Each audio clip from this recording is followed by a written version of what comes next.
بسم الله الرحمن الرحيم الحمد لله وصلى الله وسلم وبارك على رسول الله وآله وصحبه ومن والاه اللهم فقهنا في الدين وعلمنا التأويل وألهمنا رشدنا يا رب العالمين. Alhamdulillah. In our lessons on Maraqi al-Falah, Sharh Nur al-Idah, we are looking at the things that break the fast but do not require kafara. And we're continuing the section.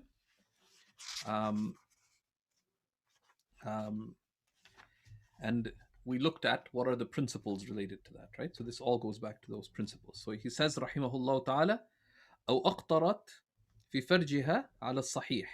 If someone drips something into the farj, right? This is the farj al-dakhil, right? There's the farj al-kharij, which is kharij al-badan, and the farj al-dakhil, ما هو داخل البدن, right? So this is the farj al-dakhil, على الأصح. Why? لشبهه بالحقنة, because this resembles the حقنة, or that the reason for this would be the reason for that, right? The reason for this would be the reason for that.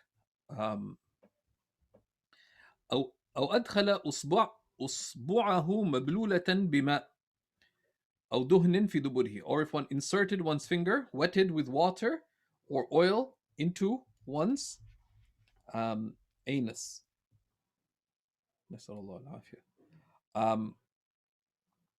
Right? But if it's not wet, so there's two things mentioned in Tahtawi. If it's not wet, qada is not required, though this is not permitted to do. And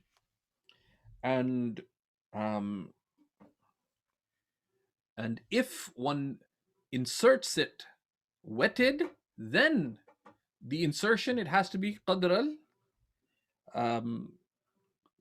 al-hukna, the extent of a suppository, which is 2 or 3 digits.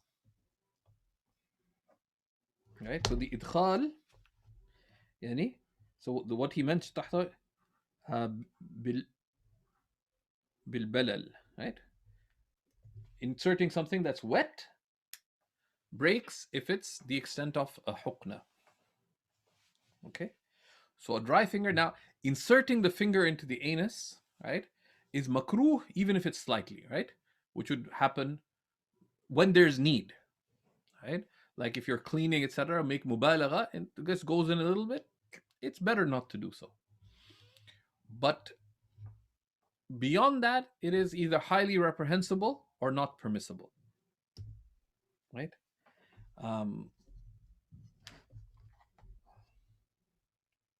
And there is khilaf about it. Many people, the reason things are mentioned في مناسباتها, many people wonder about, one spouse stimulating the other with a finger in their, with respect to the rear. وفيه خلاف, right? التنزه أولى, because it resembles that which is not becoming. That's one. The other said that the basis is permissibility except for what is impermissible between spouses. That's something that comes up in its due places. Okay.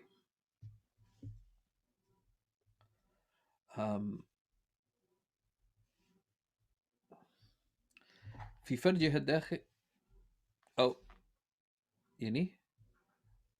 أدخلته أي إصبعها مبلولة بماء أو دهن في فرجها الداخل في المختار, or if the woman inserts a wetted finger into her فرج الداخل, according to the chosen opinion, لما ذكرنا, for the same reason that we have mentioned, right?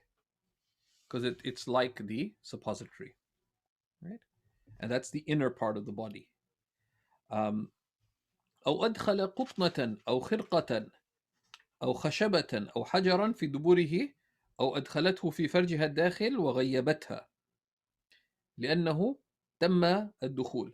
Or if one inserts some cotton or some cloth or a piece of wood or a stone into one's rear or front, or if the woman did likewise in her farj al-dakhil, and makes it go in completely, such that nothing remains on the outward, because this way it has completely entered. If any part remains outside, it is not fully entered, right?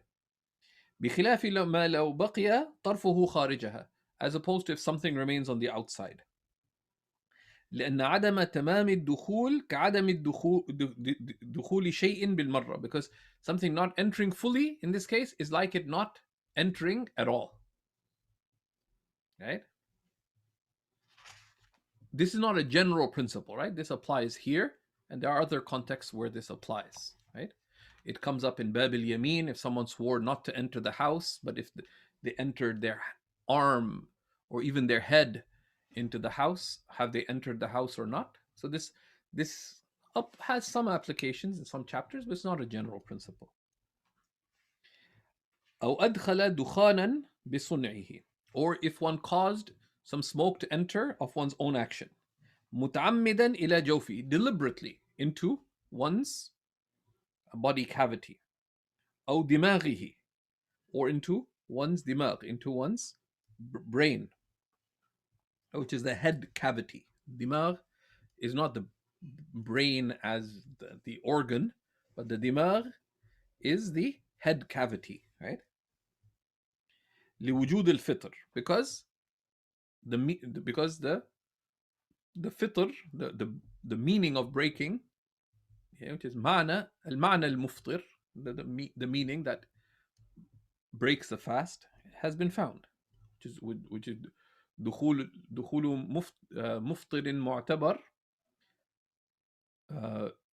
من منفذ معتبر إلى جوف معتبر, the entering of a recognized invalidator through a recognized point of entry into a recognized part of the body cavity.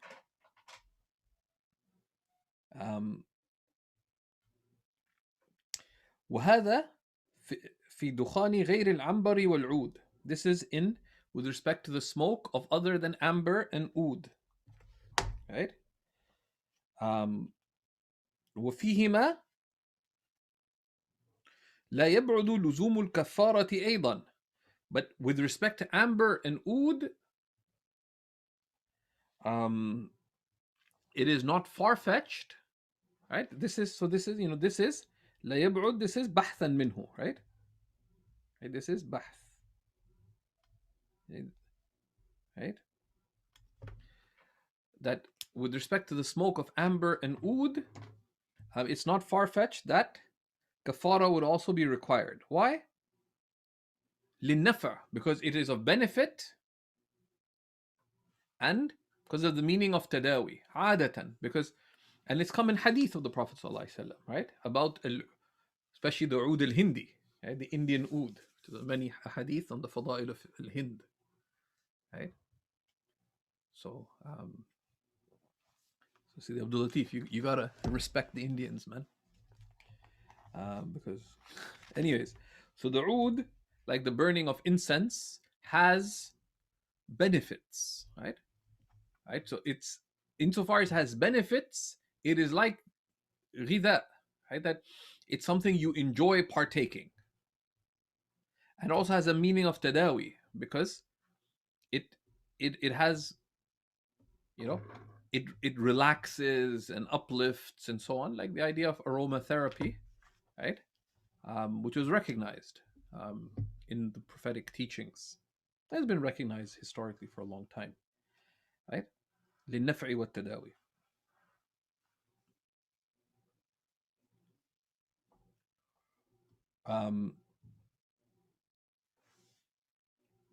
So here Imam Shurunbulali puts, this is if one makes it enter of one's doing, as opposed to smoke that goes in not of one's doing. So you're cooking, right? So there's a flare up in the kitchen, there's smoke. If you didn't deliberately do it, right? If there isn't idkhal and there isn't ta'ammud, there isn't idkhal or there isn't ta'ammud, it's ignored. You're just breathing. You have a right to breathe, right? So smoke, right? Like, so let's say, if you're sitting, let's say you're overseas in a place where there's some people smoking in the room, and you're waiting to book a ticket. Do you have to leave the room and lose your spot because someone is smoking and you're fasting? No, you don't. where you just, but where you can avoid, you just keep your distance, right? But now Imam Shurunbulali also uses this issue of Oud and Ambar. This is called tawti'atan, right? He uses it as a preparation, right? Because one of the ways you make a point, right? This is from training in the way to make an argument, right? There's a lot of discussion in his time about the issue of smoking, right? So when people differ on something, they're less willing to accept your point. So one way to make your case is first to win your case on mutually agreed ground. This is one of the ways of ilzam. You say, let's take this. It's not far-fetched that Oud and Ambar should require kafara. Why? Because there's a benefit. So insofar as there's a benefit that the person seeks from lighting Oud and Ambar, and there's the meaning of tadawi, then when people say, yeah, makes sense, then it's nobody's arguing about burning Oud and Ambar. They say, okay, إذا ثبت هذا, so you take that, then you go to the point at hand, which is الدخان, الدخان الحادث, right? Which is smoking. And it was relatively recent in his time, and many people have fatwa about it. Al-Aqhisari, I think, has a risala on it. And Sheikh Abdul Ghani has a treatise, but at that time they weren't sure whether it was actually harmful or not. So those fatwa don't apply in our times insofar as the conclusion. But many of the discussions are important. There's many of the treatises discuss the levels of harm, etc. Some are emotional and some are precise. وكذا الدخان الحادث شربه وابتدع بهذا الزمان. And likewise the smoking that has been this new type of smoking, which is consumed, shurb in the sense that it's consumed, it's taken in. وابتدع بهذا الزمان, that has begun in our times. He's writing in the 11th century, and it began with respect to the Arab lands and Europe, right? The tobacco coming from South America, right? كما قدمناه, as we mentioned, right? That it's not far-fetched that smoking would require, according to Imam Shurunbulali, qada and kafara. Someone smokes deliberately. Then others argued that no, it requires qada duna kafara. أو استقاء أي تعمد إخراجه. Someone deliberately vomited. ولو دون ملء الفم في ظاهر الرواية, even if it is less than a mouthful according to ظاهر الرواية. لإطلاق قوله صلى الله عليه وسلم, because of the unrestricted nature of the words of our beloved Prophet صلى الله عليه وسلم, من استقاء عمدا فليقضي. Whoever deliberately vomits, let them make up. Right? And that is riwaya bil ma'na, that's related by meaning. Imam Tahtawi points out the more precise wording.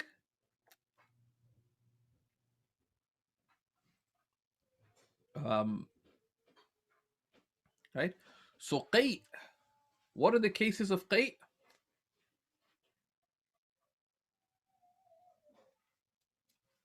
How would you break down the issues of qay'? Jazakumullah ta'ala khairan. So there's qay' that's intentional and unintentional. Yeah. And if it's so intentional, qay' yani qa'a and there's istaqa'a. Right? So qa'a is what they say, لو سبقه القيء, one is overcome by the urge to vomit, and istaqa'a is when you vomited deliberately. Okay, تفضلوا. And then if it's intentional, whether it's mouthful or less than a mouthful. Yeah, And then if it's intentional, if it's a mouthful or not a mouthful, right? So if the vomiting overcomes you, then does it break the fast? Mouthful or not? It doesn't unless you swallow it. But when does it mean you swallow it? After it, You swallow the mouthful. That's if it reaches your mouth and you swallow it. After it exits the mouth. What does it say?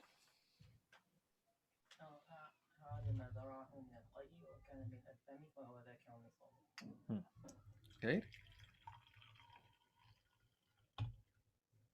So this is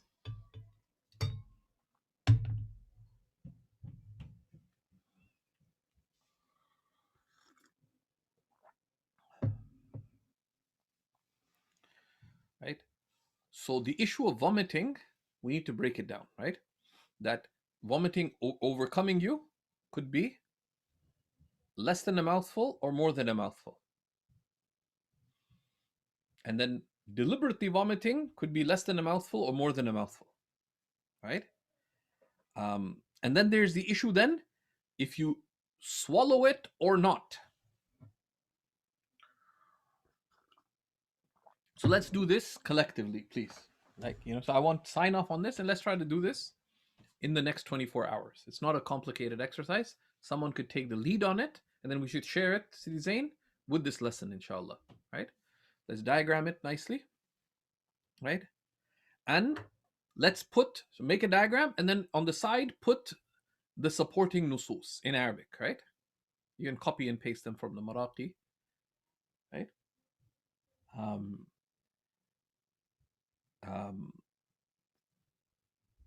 Okay. So if one deliberately vomited, in Zahir al-Riwayah, right, from Imam Abu Hanifa, if you deliberately vomited, and the vomit comes out, it breaks the fast because of the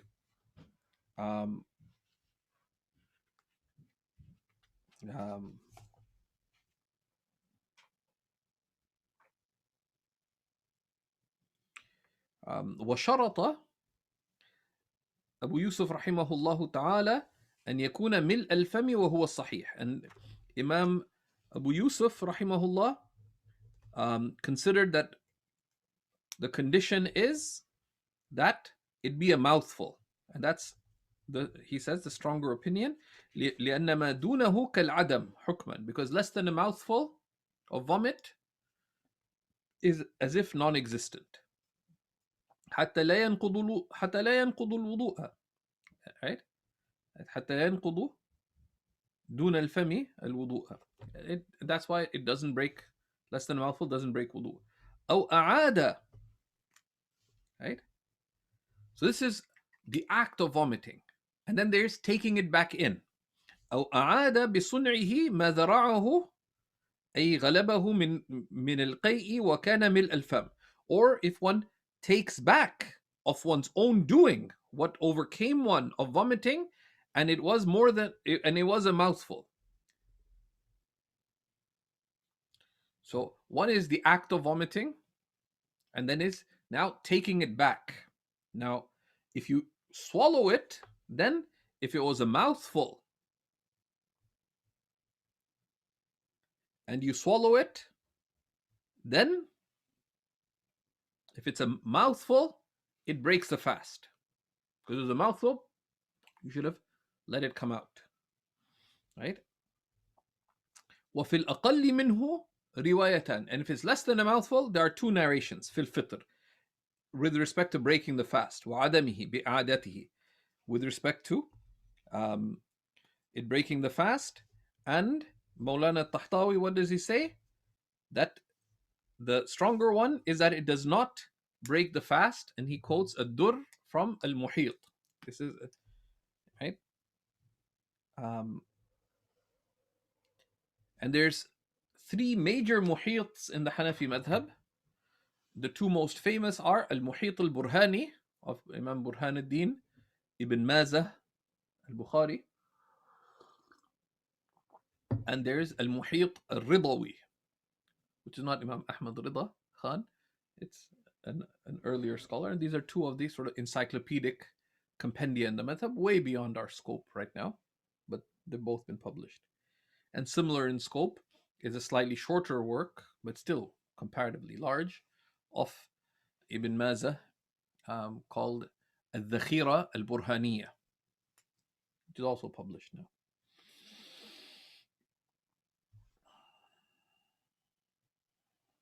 Okay, so if one swallows less than a mouthful, there are two narrations. The more correct one is that it does not break the fast,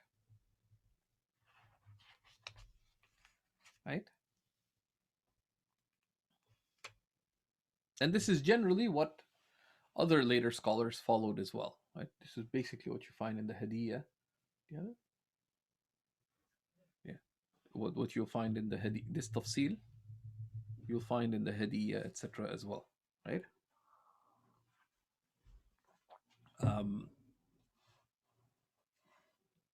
Okay.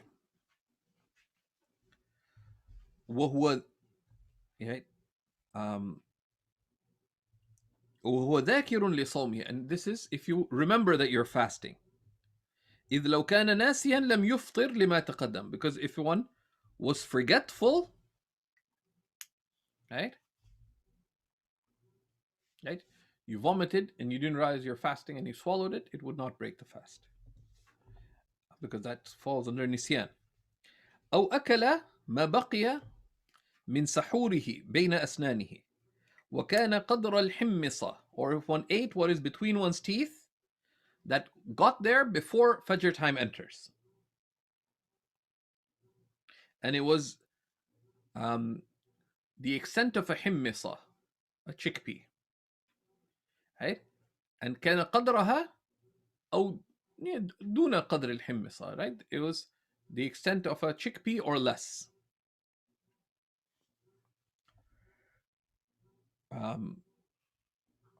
لإمكان الاحتراز عنه بلا كلفة, because this is easy to avoid without difficulty, but it's recommended. That's why it is recommended before fasting to brush one's teeth. One, to preserve one's breath, but also to avoid these things. Yeah, so the Hadiyah follows the same tertib in Imam Shurunbulali. If you want to see the basis of this tasheeh of the position of Abu Yusuf, you can see it in Hashid ibn Abdin, or you can see it in Multaqa al-Abhur and its commentaries. Okay.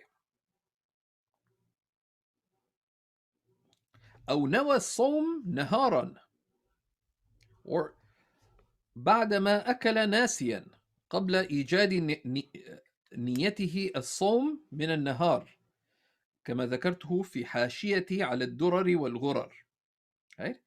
Or if one intended to fast by day after eating forgetfully.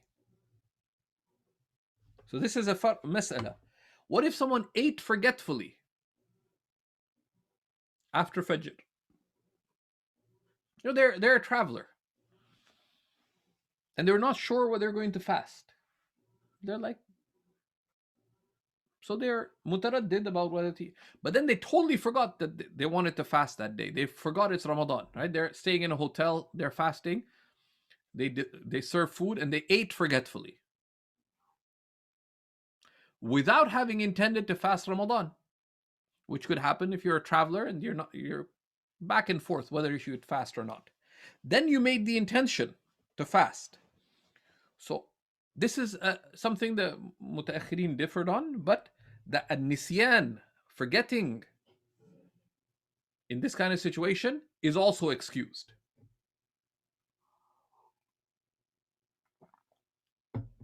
And the Hashia, of course, of Maulana Shurunbulali on the Durar of Mullah Khusro is excellent. It is really excellent. It's brief, right? It is brief, but it is majestic, right? It's brief, but it is majestic. And it's one of those really blessed books because Mullah Khusro, who was the first teacher at the Ayah Sophia, and he was, of course, a very distinguished scholar. He wrote this later in his life, and he was very upset about how public responsibilities kept him from writing and as much teaching as he wanted to. But he taught the Durar, and then it was taught it began to be taught at Ayah Sophia and surrounding places, like the Dar al Hadith, which is now known as Madrasat Sultan Ahmad.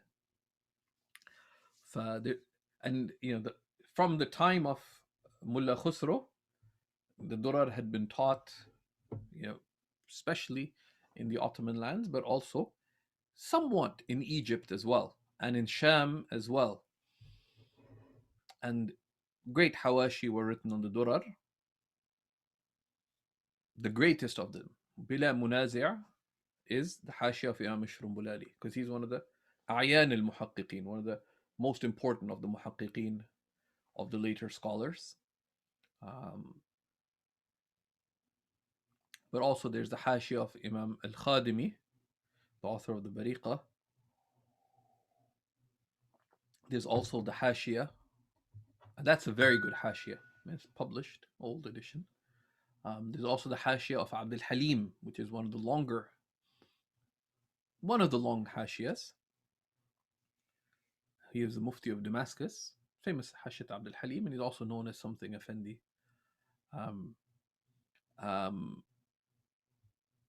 And there's the Hashia of Nuh Effendi, which is not yet published, I don't think, but there's some really clear manuscripts of that.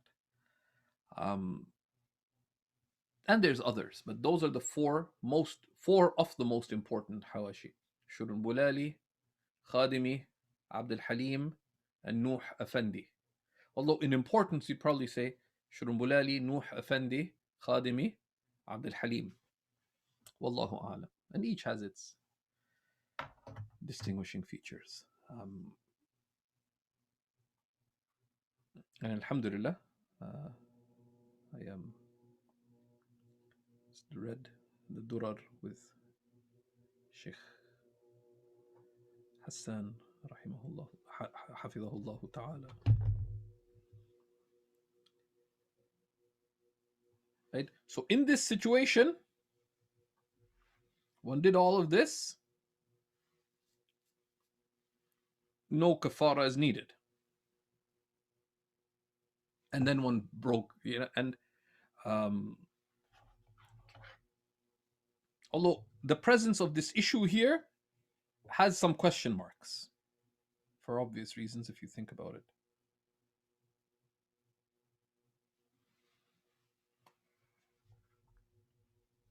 So eating forgetfully does not break the fast anyways, but that eating forgetfully without having made the intention does not require kafara, even if you fasted after.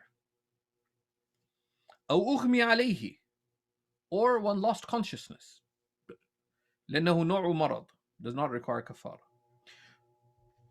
ولو استوعب جميع الشهر, even if the loss of consciousness lasts the whole month. يقضي, one makes up the fasts that one did not intend if one lost consciousness. لأنه بمنزلة النوم, right? Because loss of consciousness is like sleep. You have sleep, loss of consciousness, and you have junoon, and you have loss of sanity. نسأل الله العافية.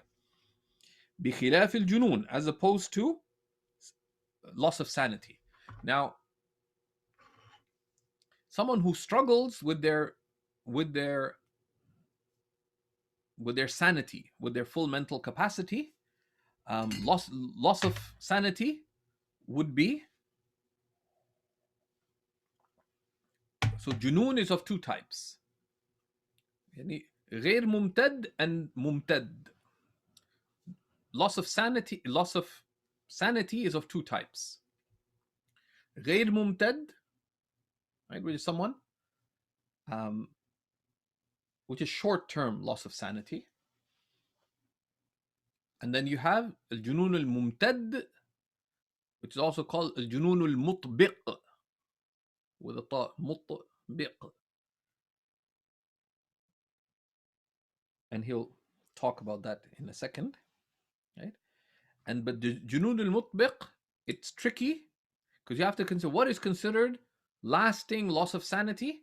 In this section, as he'll tell us, it's 1 month, correct? Junun al-mumtad or junun al-mutbiq here, with respect to fasting, is a month, correct? Just look in the text, it's in front of you, correct? So, but if someone loses consciousness, that is like being asleep. The asl is you have to make those fasts up, right? إلا أنه لا يقضي اليوم الذي حدث فيه الإغماء, except that the day you lost your consciousness, you don't have to make that up. أو حدث في ليلة, or it happened on the eve of that. لوجود شرط الصوم وهو النية حتى لو تيقن. So the day you lost consciousness, that would be valid. But let's say someone intended to fast and they walked into the wall and they lost their consciousness. لا يشترط في المثال الصحة, right? They walked in the wall, lost their consciousness. Does losing consciousness break the fast? No. Right? No. Because you're أهل للخطاب. Did anything happen to break your fast? No. So that day is valid. Similarly, if someone at night intended to fast and say, I want to have a really good day of fasting, so they walked early to the masjid for Fajr, before Fajr time enters. They got run over by a car and lost consciousness. Did they intend that day of fasting? Yes. Did anything happen during the day that invalidates the fast? No. So the loss of consciousness that day would not break the fast. But if the loss of consciousness lasts, the subsequent days, did they intend it? No. So the fast would not be valid. على مذهبنا. If someone has a protracted situation like that, etc., in the Maliki school, the intention of the month is sufficient. And inshallah, you guys could compile that if someone lost consciousness for the whole month of Ramadan, but they intended before the month or on the eve of the month, what is the ruling in the Maliki school? And let's turn that into a question. So what do?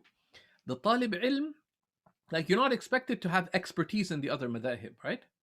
But one of the simple ways to find out about this is the issue of an-niyya fi siyam. A resource that you should be accessing is al-Mawsu'a al-Kuwaitiyya. It's useful. There's others, but the Mawsu'a al-Kuwaitiyya, it's not perfect, but it's reasonably good. Right? So if you go under Siyam, Niyya, and the Mawsu'a al-Kuwaitiyya is there in the Maktab al-Shamila, you can find it on turath.io, and you can go to the book, and you can go to the section on Siyam. It's alphabetically arranged, and a Niyya for Siyam, and you look at the thing. So you find what the Maliki said, right? And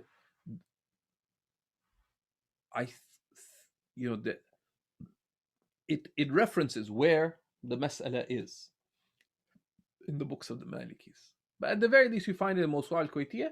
You could also go and they probably reference it to a Sharh al-Saghir of al-Dardir or Sharh al-Kabir, etc. And those are the two most accessible of the books of fatwa in the Maliki school, the Sharh al-Saghir and the Sharh al-Kabir, both of al-Dardir. And they have Hashia of al-Dasuqi and al-Sawi, respectively. Sawi on Sharh al-Saghir, Dasuqi, I think, on the Kabir.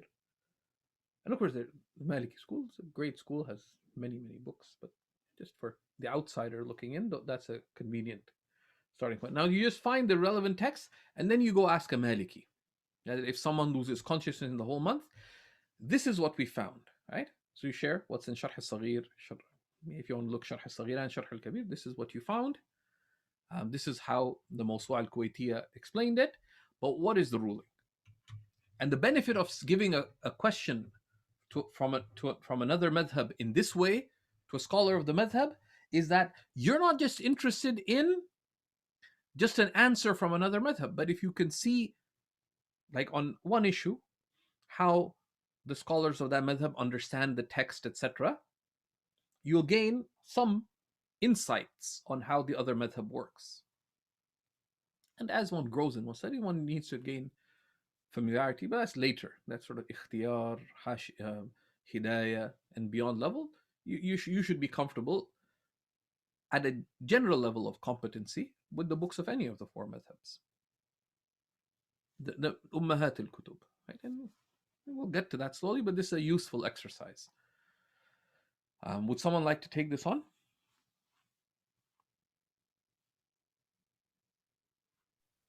I can. What exactly is the question again? If someone is majnoon for a month, so what is the question? Right. So the question, and I'm not so interested in the answer. I know the answer, alhamdulillah, but the method matters, right? Is that if someone loses consciousness for the whole month, would their fast be valid? And the issue comes to the different nature of the intention in the Maliki school with respect to fasting. There's two issues. What is the condition for making the intention in the Maliki school? Right? And what's frequently related from the Sad al-Malikiyya radiyallahu ta'ala anhum is that takfi niyatu shahr. You can just intend the whole month and then each of the days will be valid. But to understand from a Maliki scholar what that means, right? Number one. Number two, right? And it's just good to, and don't spend lots of time, because it's good to have focus, but one builds one's awareness, right? Of the different, of the other madhahib, etc., without isti'jal. And what even, the Maliki ulama, certainly on the eastern lands, right? The Egyptians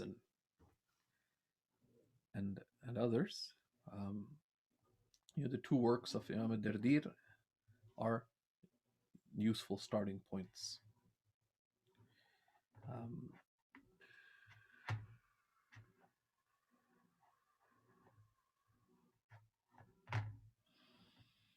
Okay.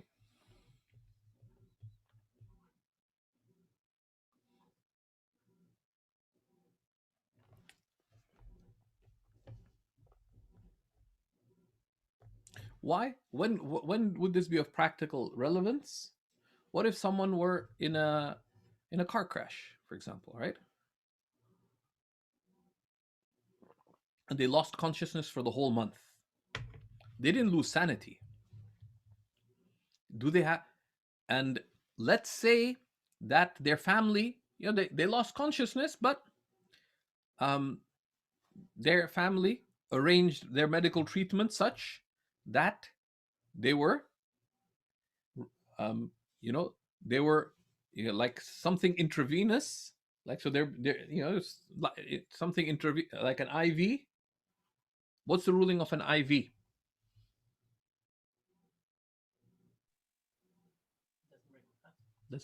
Doesn't break the fast. Although there are some who said otherwise, but the Mu'tamad is it doesn't break the fast.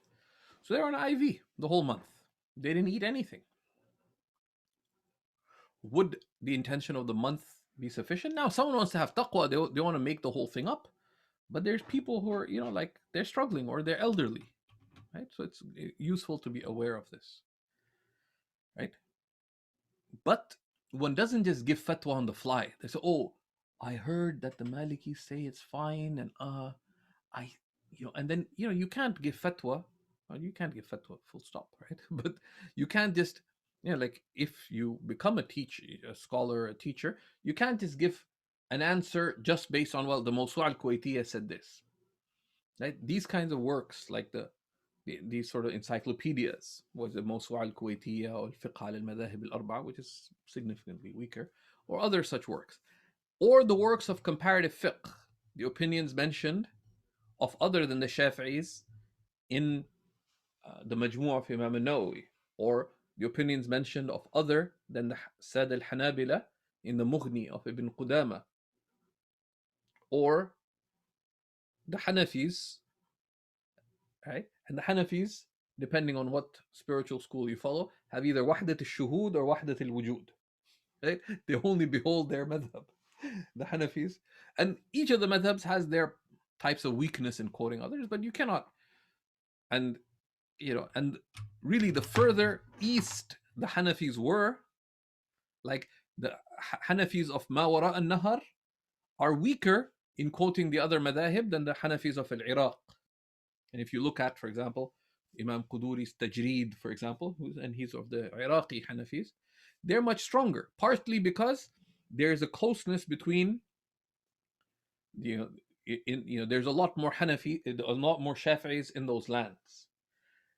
Some of the opinions are also because, the Hanafis of Mawara and Nahar, and beyond, you'll see that the Khurasani Shafi'is, for example, they had their own, like the Shafi'i school had a diversity of opinions, and sometimes you had localized opinions in the Shafi'i school as well. So it's not precise to just say that Imam whoever akhta'a fi naql, right? Just because whoever it is, whether in our madhab or another madhab, is relating this is wrong.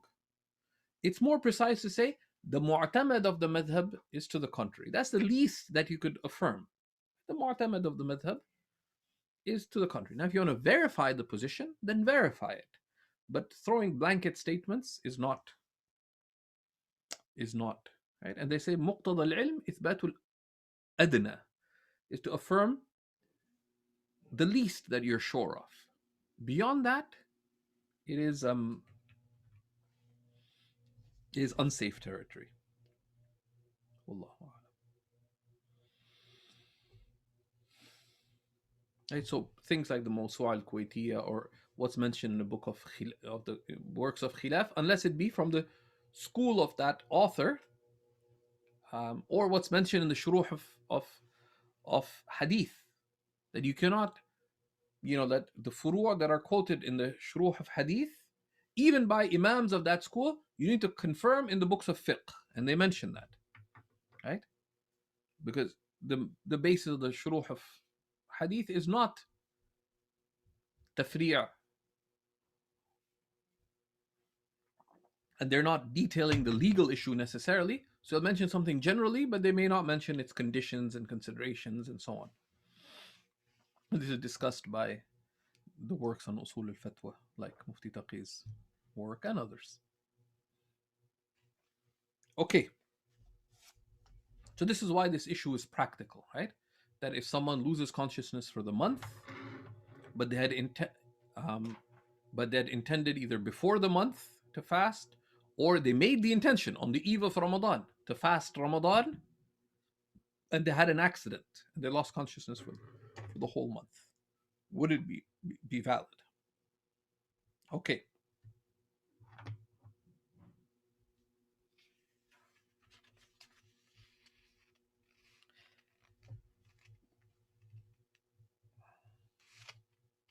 حتى لو تيقن عدمها لزمه الأول أيضا.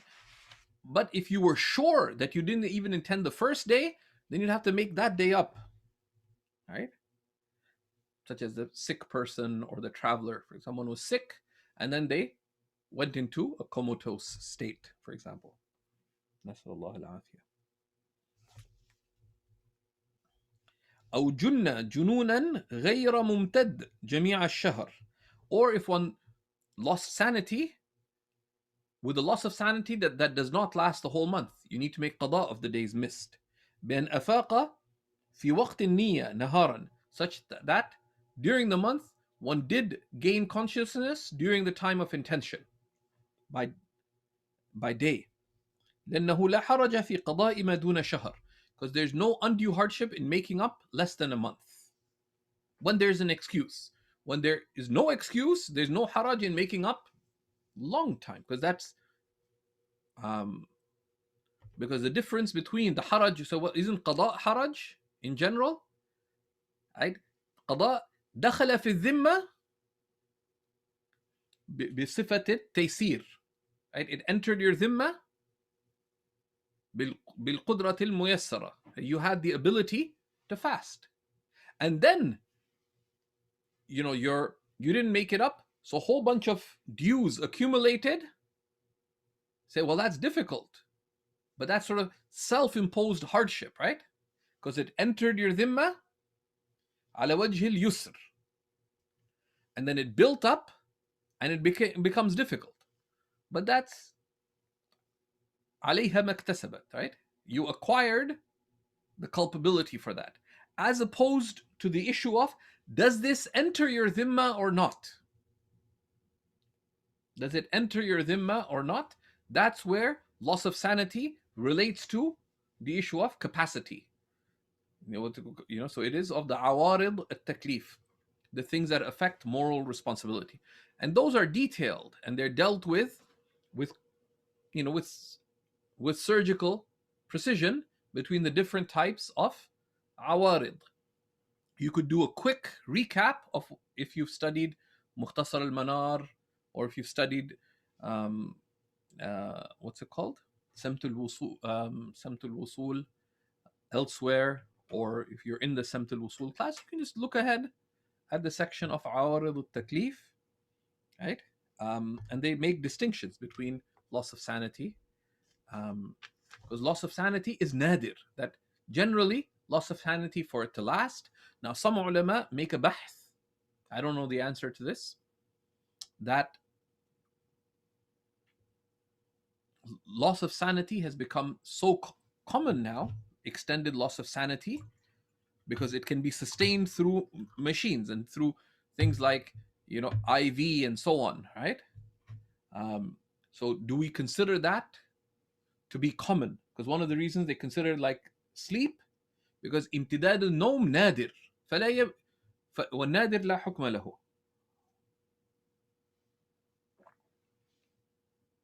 But the ulama are wary to take that kind of statement. There is a case to be made for that. There's a case to be made for that. And there are then, when it comes to, okay, should we evaluate this issue from within the principles of the madhab and take a position to make takhrij of the issue based on the qawa'id of the madhab? Loss of sanity lasting a month, to say, well, they did not consider that valid because it is rare, and as Tahtawi says, وَالنَّادِرْ لَا يُبْنَى عَلَيْهِ الْحُكُمْ. We could say in our times, loss of sanity, like a comatose state lasting a month or more, not uncommon for those who have accidents. So that's not nadir. So therefore the hukum would be like al-junun al-mumtad. It would be like insanity. And that would then require a senior mufti, right? Someone who is like, what usul al-iftad, they refer to al-alim al-muhaqqiq al-mutabahhir, right? The scholar of tabahhur. But it is a point, and I know there is some khilaf amongst some of the contemporary Hanafis. So some would rather make takhrij of the issue from within their madhab, others say it's simple. Yeah, they'll point to the position of another madhab, which you guys will be verifying.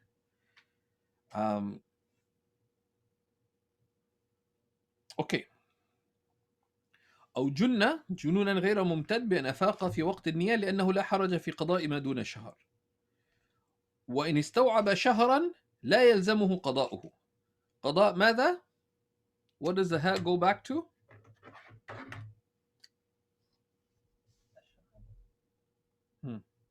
But okay. وإن استوعبه, استوعب من؟ الجنون. Good. المجنون, right? المجنون, right? If for the person who loses sanity, they lost their sanity for the whole month, they don't have to make up the month. ولو لا يلزم قضاؤه ولو حكما, even if effectively. Why?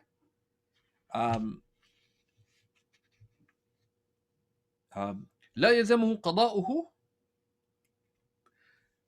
مطلق in any way ولو حكما بإفاقته ليلا, even if they regain sanity at night only, أو نهارا بعد فوات وقت النية, or by day outside the time of making the intention في الصحيح. وعليه الفتوى لأن الليل لا يصام فيه, because you cannot fast at night. ولا فيما بعد الزوال, and you cannot make an intention after the zawal. And what does he mean by zawal here? Yeah, this is not the actual zawal, meaning الضحوة الكبرى, right? Right, الضحوة الكبرى, which is the midday. So zawal refers to the actual zawal, which is when dhuhr time enters, which you see the definition of in the times of prayer. Sometimes they use the term zawal to refer to الضحوة الكبرى, the midday. And this is what it is here. كما في مجموع النوازل, as mentioned in مجموع النوازل. And that's one of the tricky things about the earlier work. So he's quoting this from مجموع النوازل, right? Although Imam Shurunbulali generally writes على طريقة المتأخرين of using things terminologically, but their istilah, right? That zawal refers to this, ضحوة الكبرى refers to that. But the early texts, and they're great, and one needs to get to there, but one has to be aware that very often they're not using things in a terminological senses. They're using them in استعمال. And الاستعمال أوسع من الاصطلاح. Usage is wider than terminology. And the same challenge happens in many subjects, ilm al-hadith and so on, right? There are a lot of the things in ilm al-hadith, right, are like that they're not using it in a terminological sense, both when they use terms, but also when they use expressions, right? And if you look in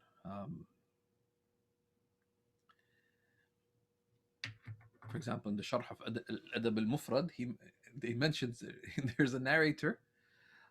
There's narrators, for example, Imam Bukhari says things that I pass by him many times a day, and I would not transmit a hadith of the Messenger ﷺ from him. Even though there are multiple narrations in Al-Adab al-Mufrad and narrations even elsewhere where it's mentioned. Right? Because he won't narrate something from him, meaning something that lam yutaba alayhi, that nobody else transmitted. Right? And that's, just a reminder to keep your surgical tools rather than your butchery tools with you when you approach ilm. But surgery requires training.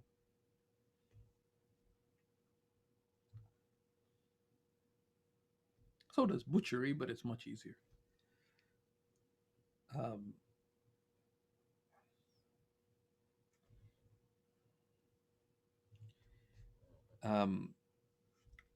This is كما في مجموع النوازل والمجتبى والنهاية.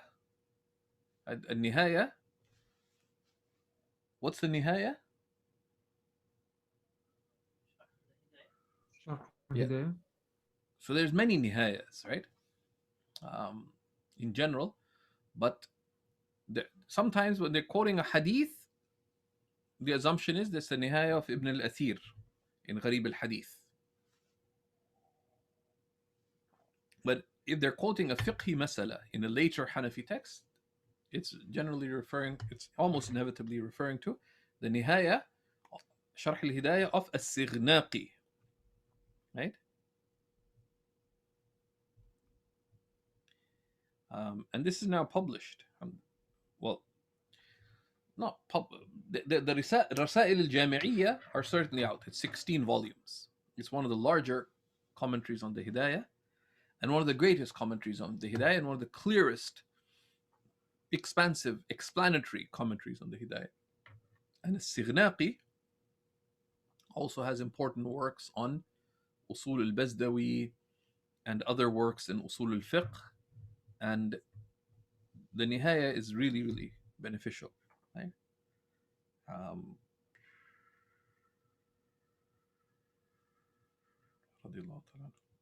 Right? So why does he mention so many sources for this issue? That the Junoon, if the Junoon lasts less than a month, you have to make up the days of Junoon. If the Junoon lasts the whole month, you don't have to make it up. The Junoon either actually lasts the whole month or effectively that you only woke up at the times where you couldn't have fasted. Why? فَمَنْ شَهِدَ مِنْكُمُ الشَّهَرَ فَلْيَصُمْهُ. Whoever, if you witnesses the month, أي وَلَوْ جُزْءًا مِنْهُ صَالِحًا لِلصَّوْمِ, or any part thereof in which you could fast. So this discussion here, go now look at the beginning of the section on Siyam, where he discusses what is the sabab as-sawm. And he's like, why not just say Shahr Ramadan, right? Right? And they define it in this terse way. You can go into the beginning and see that, right? وغيرها وهو مختار شمس الأئمة السرخسي.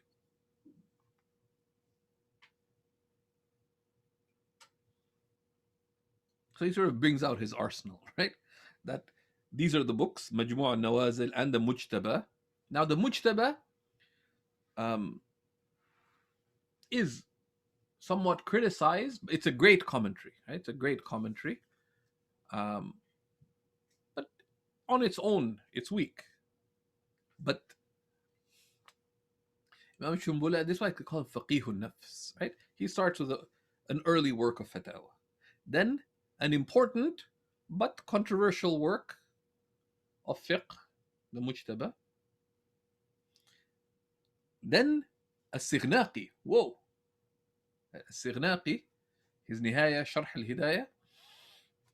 Right? So this is a way of presenting an argument, right?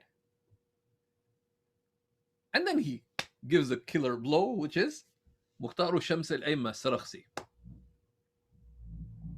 And why does he need to buttress this position? Because who's on the other side? He says, وفي الفتح أي في فتح القدير لابن الهمام يلزمه قضاؤه بإفاقته فيه مطلقا. Because in Fath al-Qadir he states that one has to make it up if one woke up, if the person who lost their sanity, the majnoon, if they woke up in فيه أي في رمضان, regardless of when they woke up. And some of that goes back to a tadqiq, and we don't need to get into that. What is the sabab? How do we define the sabab of the siyam? Right?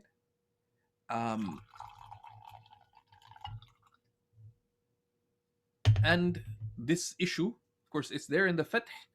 Ibn al-Humam, when they discuss the mashru'at, the things that are legislated, in the Tahrir, he makes a lot of tadqiq.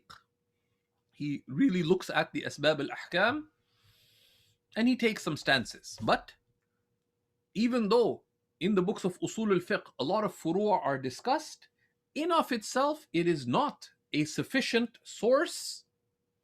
You can't give fatwa based on a book of Usul al-Fiqh per se.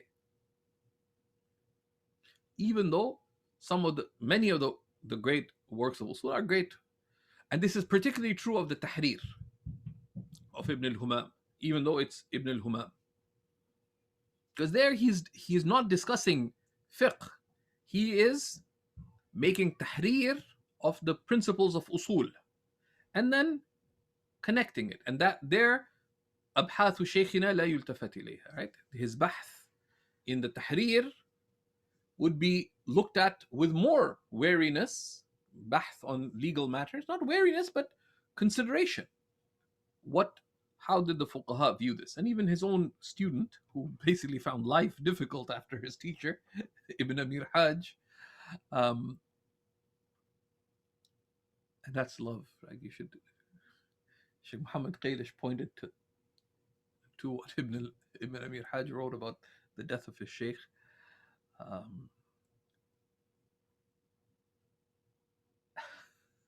But anyways,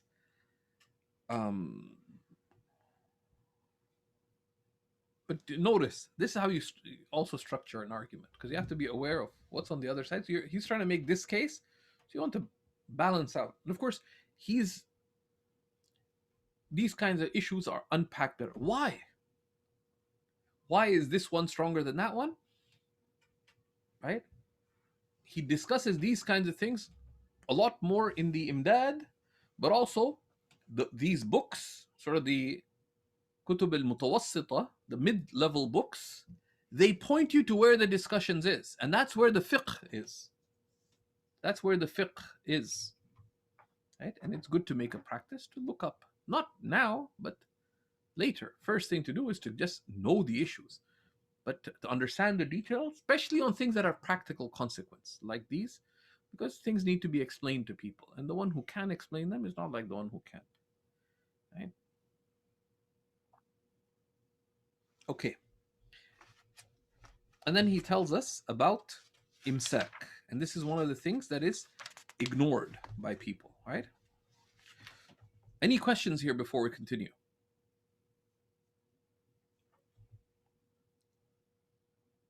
Sadati? I just want to clarify. Go ahead. I just want to clarify something that was said earlier.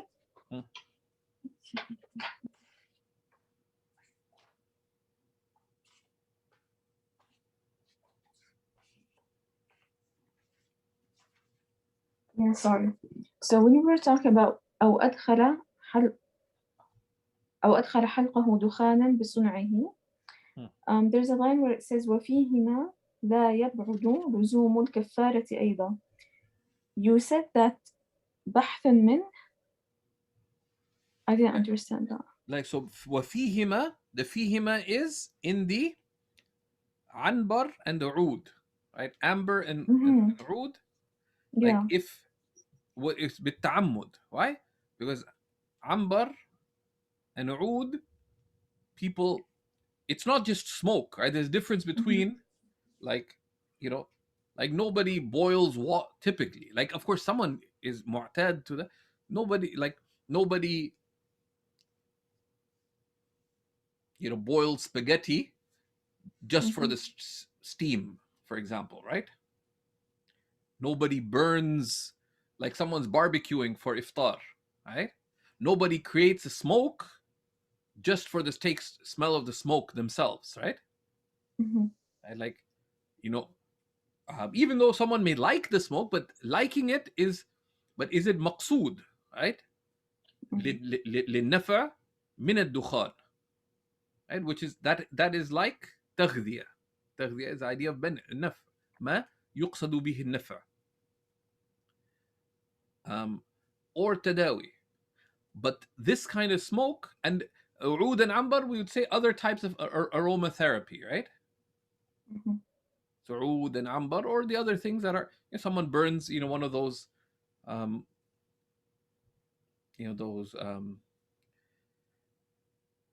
diffusers, right?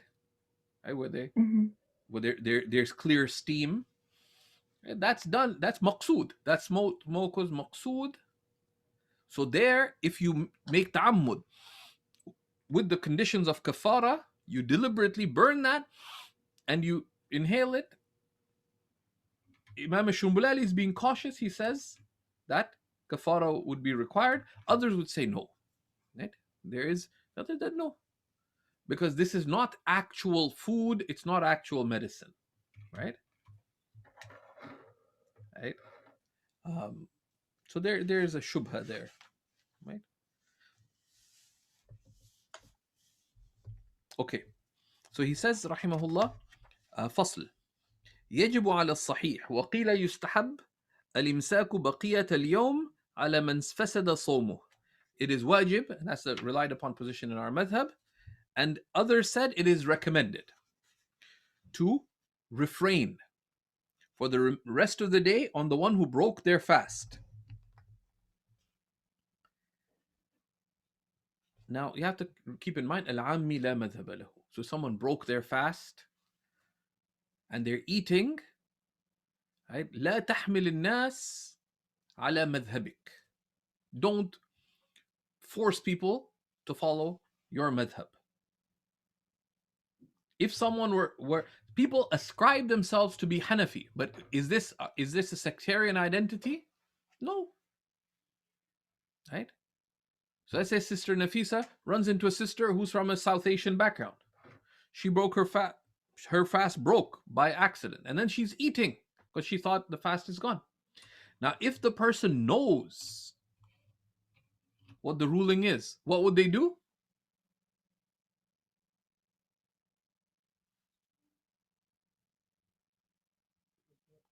They'd be applying it, right? They'd be applying it. So really, this is where the awam are levels, right? The mashayikh mentioned there at least, and we've mentioned it before, but the awam, the people with respect to the ahkam al-shar'iyya are at least 6 different levels, right? There's the ammi al-jahil, right? There's the unlearned ammi. They don't know anything.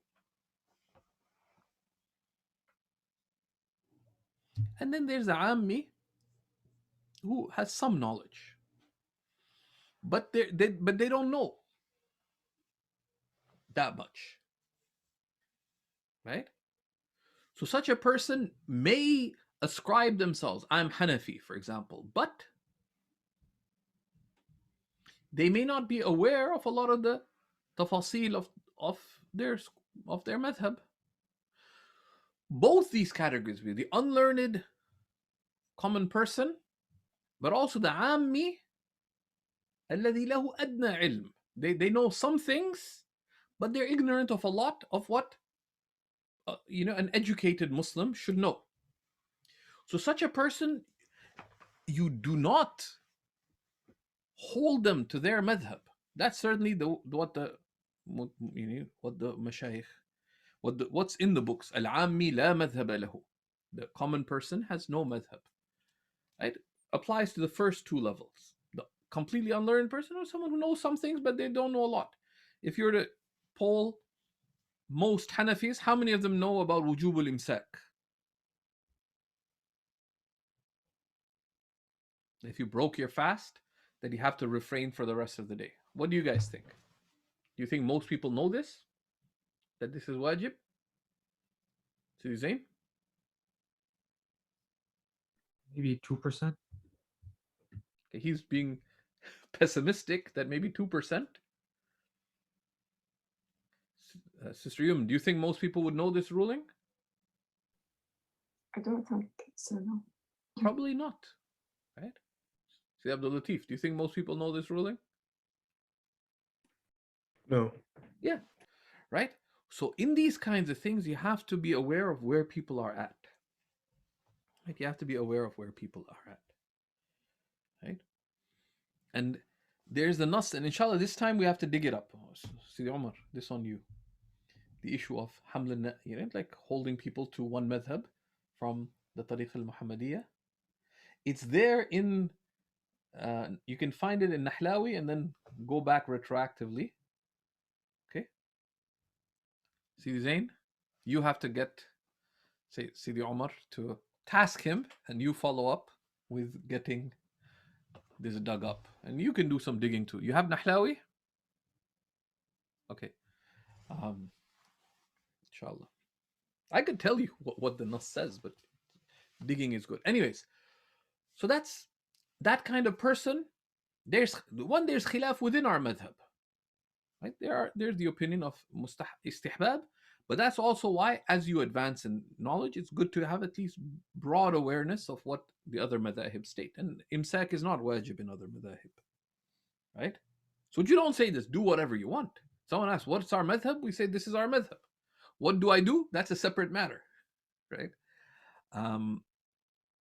The third level of the ammi is al-ammi al-muta'allim, the common person who has studied. And the person who has studied, meaning that they would know most of the يعلم أكثر ما يلزمه في أمر دينه. They know most of what they need to know about their affairs of religion. Right? They've practiced the hadith of al-halalu bayyin wal-haramu bayyin. The lawful is clear and the unlawful is clear. That the common issues, they know. Right? This is also, in the parlance certainly of Mashayikh of Sham and so on, they'd call this al-Muslim al-Muthaqqaf. Right? But Muthaqqaf, yani by the standards of Ahl al-Ilm, right? The educated Muslim. Because the Muthaqqaf also has to do, in some cultures, of the one who holds themselves to be sophisticated. Right? Right? Which is a different kind of thaqafa. Right? They like reading the Mufakkirin and so on, and they don't know the basics of their deen. That's a different kind of thing, right? They quote poetry, but just from the internet, right? And there's actually, I think there's an actor, Yusuf Al-Azam. Right? This devastating thing. There's apparently all over the internet. There's these lines of poetry ascribed to Al-Mutanabbi. And everybody's like, wow. And if you Google it, you see it's all over the internet. And he shows why it has nothing whatsoever to do with Mutanabbi. Why it is such poor poetry, by any standards of poetry. If you guys are interested, I can share the link, inshallah.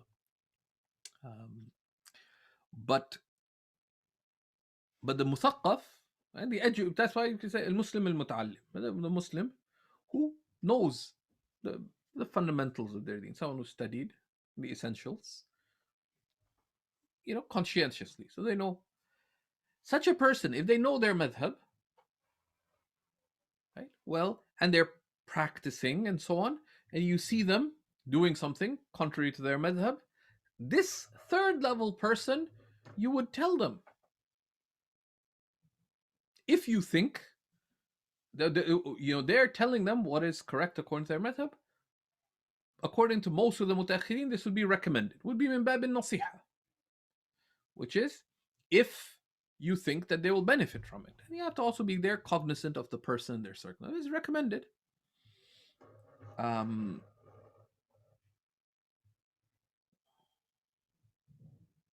But you wouldn't tell them necessarily about matters of caution, of what is superior and the nuances, because unless you are sure, like you would just tell them, what relates to their madhab, but not, by the way, the Shafi'is don't allow this, the Malikis say this, etc. And the Mashayikh, the ihtiyat, because they're not necessarily ready for that, unless you are sure of that. Then you have talibul ilm. And this is a real talib ilm, which is somebody who knows their essentials properly, and then is seeking to deepen their knowledge, right? Otherwise, many people call themselves talib ilm. They reach 6th year of study and they still don't know their essentials, right? So that's just, God knows what that is. But the talib al-ilm, right, which is al-Muslim al-Muta'allim alladhi tafarraga li talab al-ilm. And they have a higher standard. Right?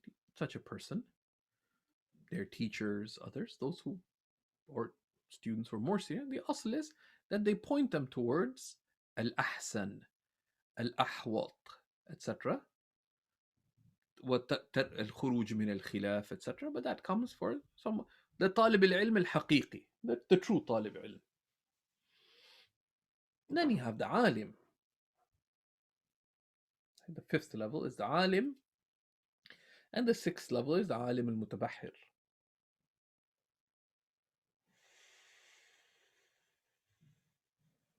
Right? And the khitab of each one has their considerations, right? I heard from Sheikh Ashraf Munib, for example, that when he was director of Qibla, he invited Sheikh Nuh Ali Salman al-Qudat, while Sheikh Nuh Ali Salman was the Mufti of Jordan, to come to the Qibla offices in Hayy al-Kharabsha. And Sheikh Nuh Keller, the long-standing student of Sheikh Nuh Ali Salman, and that deep relationship of love and so on. But Sheikh Nuh Ali Salman al-Qudat discreetly didn't do it. He didn't come, even though he was living at that time in Amman, although normally he lived in Irbid. or outside Idbid. But once he resigned as the Mufti of Jordan, then he himself he right away agreed, said, you invited me, I'm now able to come. So Sheikh Ashraf, being a perspicacious scholar, asked why. He said, because he said, فعل المفتي كالفتوى للعامي. He says that the actions of the Mufti are treated like a fatwa by the Ammi. So the Mufti has to be very careful of where they go, what they do, etc. Even if they agree with something, right? And Sheikh Nuh Ali Salman al-Qudat was of those who had, he had a spiritual path, right? Etc. But that's something that he kept very much to himself and did not talk about publicly, because that does not relate to the common person. وهكذا شأن الفقهاء عادة إلا ما نظر. This is a very useful distinction that they mention. Why? Because you don't treat everyone like everybody, right? And if one doesn't know, then the Ammi, of course, لا إنكار في مسائل الخلاف. There's no condemnation except in the matters that are mujma alayha, that are agreed upon. And how can you know what's agreed upon? Except the things that are ma'lum min ad-din bil-darura. Says, you cannot keep a dog. What do you know about keeping a dog? Right? Where are they keeping it? How are they keeping it? Where, how, why? Right? And do you know what each of the other madhahib say about it? Because you could keep a guard dog, a shepherd dog, a blind dog, etc. So, you see someone walking a dog, you don't know why they're doing it. Maybe it's someone else's dog. Can you be hired to walk someone else's dog? Yeah, right? Could you accept to be hired by your non-Muslim neighbor to walk their dog daily? Yes, it's valid. Because if you were actually awake when you studied fiqh al-buyu', can you buy and sell dogs? Is it valid? Is it permissible? Yes or no? Yes. Yes. ولو غير معلم, even if it's untrained. Because it's مال متقوم ولو من وجه. Right?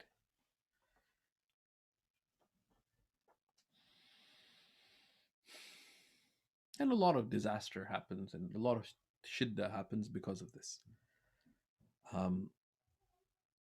Okay. But in our madhab, يجب, that's a معتمد, الإمساك بقية اليوم على من فسد صومه ولو بعذر ثم زال. Even if it be an excuse, even if the excuse was lifted.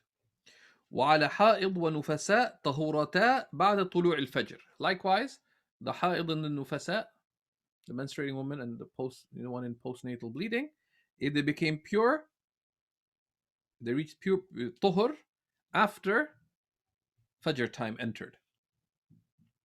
ومسافر أقام. And likewise, the traveler, it's a very common thing. The traveler reached their destination, they must desist from eating the rest of the day. So what do? If you're traveling and it's a long travel, eat before you reach your destination. Simple, right? Because the rest of the day, imsak is wajib. And I used to travel a lot, and this is a very simple thing, right? Because if you know the ruling, you act accordingly. Eat. If you need to, if you're not fasting, So like similarly, so someone's haid, and they know that their haid may finish that day, then eat before that finishes. Of course, unless it's a situation where they're not able to make imsak, and they have the like of the excuse of the one who could break the fast, that's a different matter. وَمَرِيضٌ بَرِئ, or a sick person who healed. So now they're fine. You have to make imsak, unless there's darar. وَمَجْنُونٍ أَفَاق, and the person who lost their sanity, who regained their sanity. وعلى صبي بلغ, or a child who hit puberty, وكافر أسلم, or a non-Muslim who entered Islam. Why? Now, the difference between these two, the child at Fajr time, were they أهل النية, أهل الوجوب? No, they were not morally responsible. The kafir, could they have intended to fast when Fajr time entered? No. However, why do they? So why does he have to explain this to the child and the non-Muslim? If the child hit puberty, the non-Muslim entered Islam. لحرمة الوقت, because the time itself has inviolability. بالقدر الممكن, to the extent possible. وعليهما القضاء, and each of these needs to make qada إلا الأخيرين, except the last two, which is the child if they hit puberty, and the disbeliever if they entered Islam. لعدم الخطاب عند طلوع الفجر, because they were not morally responsible when the sun rose, when Fajr entered, right? When dawn entered. وعلمت الخلاف في إفاقة المجنون, and you've taken the khilaf about the person who regained sanity. Okay, so this is the issue of imsak, and I wanted to break down the issue of the person who lost, like with respect to imsak and so on. And other madhahib exist, and even within our madhab there's khilaf. But of course you cannot give fatwa that khala, you can't. Firstly, you can't just take a weak opinion and run with it. You can't take a weak opinion and run with it. لا يصح العمل بالضعيف, right? And you can't act on the weak opinion. This is دون أن يعرف مدى قوته, right? Because ضعيف positions are various types. Some are weak, لا يعمل به, and some are weak, but they have weight. They have some weight. There's others that are weak, but insofar as they're weaker than the others, but it's considered ضعيف, or it's just weaker, right? And some of the ulama have made tasheeh of it, and this tasheeh has not been rejected.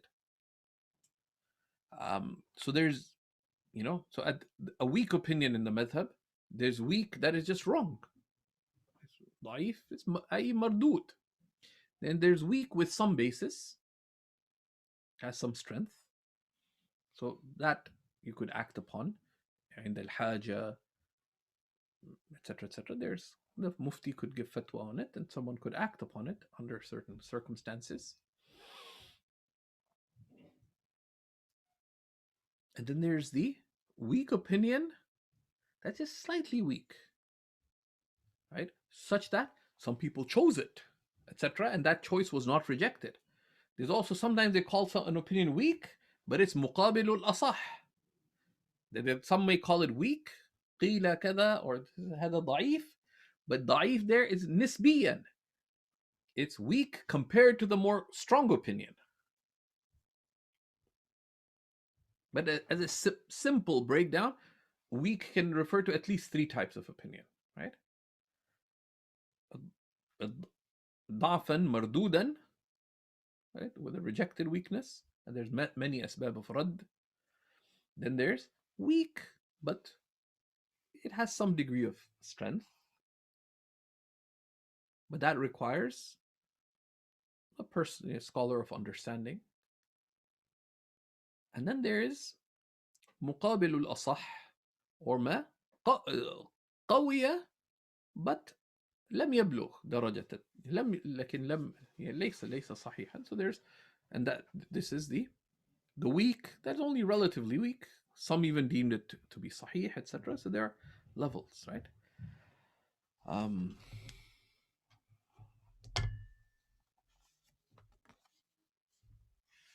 Okay, so this is the issue of imsak, right? And then we have the things ما يكره للصائم وما لا يكره وما يستحب له. What is disliked for the fasting person and what is not disliked and what is recommended for the fasting person. Especially with the month of Ramadan coming, these are useful things, but it's important to review, especially related to the recommended acts. There's so many hadiths on the recommended acts of Ramadan that the fuqaha kind of just mention it quickly because, like everybody's supposed to know what the Prophet ﷺ encouraged, right? So that's where do yourselves a favor, read Riyadh al-Salihin, for example, the chapters on the sunan of fasting and so on, because there are many, and there's many daqa'iq that they mention. And likewise in other works. Work that you would find a lot of benefit in, and it's neglected. So on things like this, if you look in Tanbihul Ghafilin, and there's not Tanbihul Ghafilin of Abu Layth al-Samarqandi, reminding the heedless, وَأَزَالَ اللَّهُ سُبْحَانَهُ وَتَعَالَى غَفْلَتَنَا.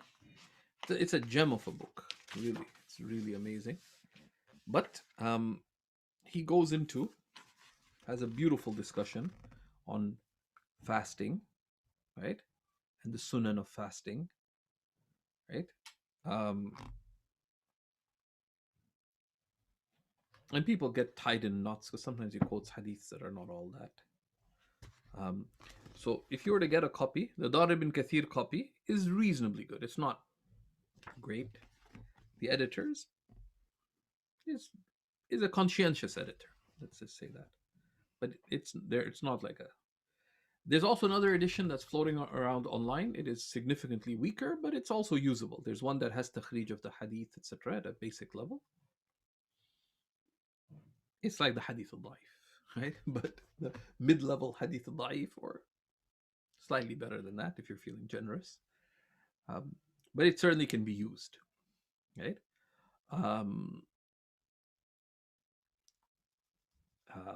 And he goes into similarly, there's a book by Mullah Ali al-Qari, right? And basically anything by Mullah Ali al-Qari is worthwhile, particularly in fiqh,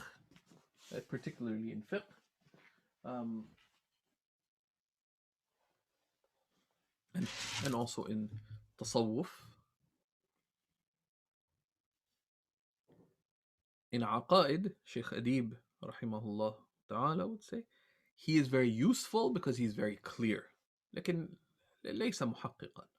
But the Insaf, Shaykh Adib would teach his books because they're the clearest of the commentaries and most useful of the commentaries. There's some things that ينقصه الدقة فيه. He would explain that out. And the muhaddithin have their, his hadith works, his hadith commentaries are brilliant, right? But just in the Sina'at al-Hadith, that's a separate matter, right? I have nothing to comment on about that. Maulana Abdul Rashid al-Nu'mani,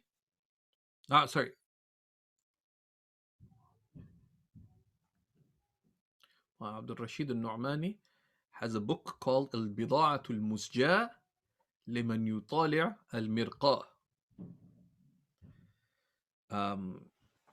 He has high praise for him.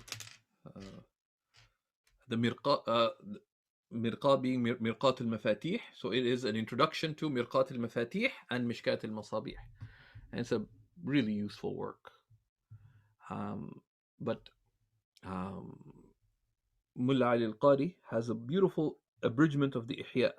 And Sidi Omar, could you just share that in our group? Called Sharh Ayn al-Ilm wa Zayn al-Hilm. It's a 2-volume book. And it's very useful. It's very, very nice. Alhamdulillah. One of the things, if you find books floating around here and there, it's good to take them to one's teachers and say, okay, to make taqeem of it. And the book wasn't widespread in Damascus. I found it at one of the old bookstores. So I took it to several teachers and to look through it. And they're like, Several of them, we ended up making a bunch of copies for them because they didn't have it. There's some who did have copies because it apparently had previously floated around Damascus as well.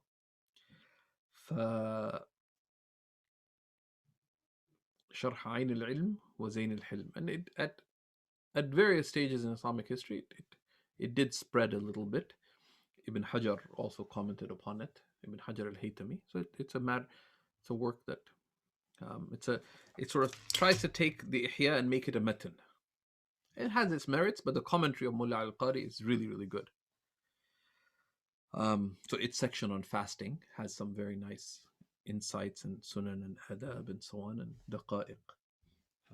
And that's one's own work, right? The talib ilm, these are things that one should benefit from. There's also beautiful work by, I believe it's Shaykh Hassan al-Mashat, on the fiqh, on the month of Ramadan and the duties of the month of Ramadan. We taught it at the first Seekers here in Toronto.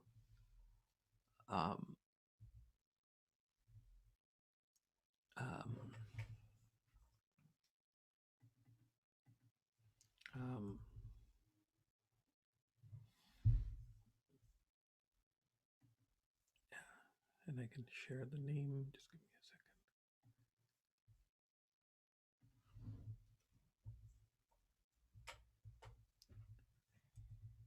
Always name your files if you download them.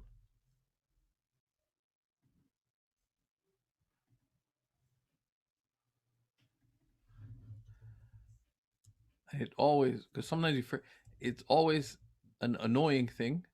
It takes a moment, and a lot of places don't put the author's name, because sometimes you remember the author, but you don't remember the book's name. Always just take a moment to name the author, right? Right? It's called Is'af Ahl al-Iman biwadha'ifi shahri Ramadan. It's a beautiful work, and Sheikh, and it was recommended. I mean, I had it from before, but it was recommended specifically by Habib Qadim. Habib Umar has taught this work, and it's very, very beneficial. And it's an easy read, and he has sort of like a matan of it, an explanation, right? And those are things that a talib ilm can and should be doing on their own, right? So I'll share the PDF of this with you guys in the campfire. إسعاف أهل الإيمان بوظائف شهر رمضان. Shaykh Hassan al-Mashat also has a very useful brief sharh on the Bayquniya.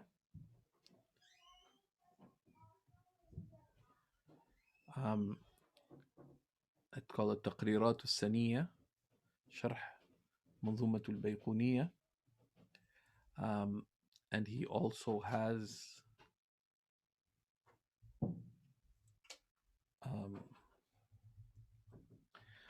a brief sharh on the Kharid al-Bahiyya, which is very, very nice.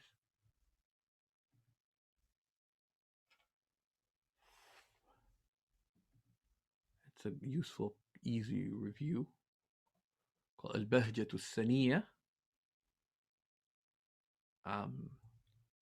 These have an old copy. There's a new copy. Right? And he has other good books. He has a book on the battles of the Prophet ﷺ called Inaratul Duja, one of the best books on the battles of the Prophet ﷺ. It's published by Dar al-Minhaj. And he was the sheikh, one of the sheikhs of the mashayikh of Sheikh Alawi al-Maliki, and so on. And he had very high asanid. Many people would seek him out for those asanid. Rahmatullahi ta'ala alayhi. But these are useful books. So that every year the mashayikh would recommend read something new related to the month of fasting. Of course, all of us should have لطائف المعارف of Ibn Rajab al-Hanbali rahimahullah ta'ala. And there's no work like it. There are a number of other works that have similar maqasid to it, like Sheikh Yusuf Khattar, who's a very distinguished da'i. Um, um, he has a work on the virtues of the months and their amal, right? And there's many others. You know, the Hanbalis have a bunch of books. Amongst them, Imam Yusuf Ibn Abdul Hadi al-Hanbali has a work on the subject as well, called Ma'arif al-In'am wa Fadlu al-Shuhuri wal-Ayyam, and it's quite an extensive work. But you know, Ibn Rajab has clarity and husn al-ta'lif, and it's really beautiful. It's one of Imam Zayd's favorite books.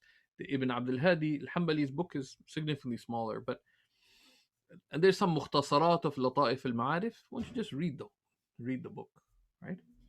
And Sheikh Yusuf Khattar's book's quite useful as well. It's brief, and there's a book by Thagri Bardi. He's a Hanafi, Ibn Thagri Bardi, called حوادث الدهور في مدى الأيام والشهور. But I don't remember what its exact content is. There's many others wrote on this also, but Lata'if al-Ma'arif is a gem. Even if you skim through it, like you don't have, like reading books is not a amr ta'abbudi. There's some books you read entirely, but Lata'if al-Ma'arif and the Dar ibn Kathir edition is a good edition. If there's a better edition you find, please tell me. There's some other butchery kind of editions that are out there. The Dar ibn Kathir edition is reasonably good. Certainly the text is very solid. The footnotes are, but it's not a book that is sought for its Sina al-Hadithiyah. It's really, it's a brilliant book. And until you get a physical copy, use the PDF. نسأل الله سبحانه وتعالى التيسير والتأييد وصلى الله على سيدنا ونبينا محمد وعلى آله وصحبه وسلم والحمد لله رب العالمين.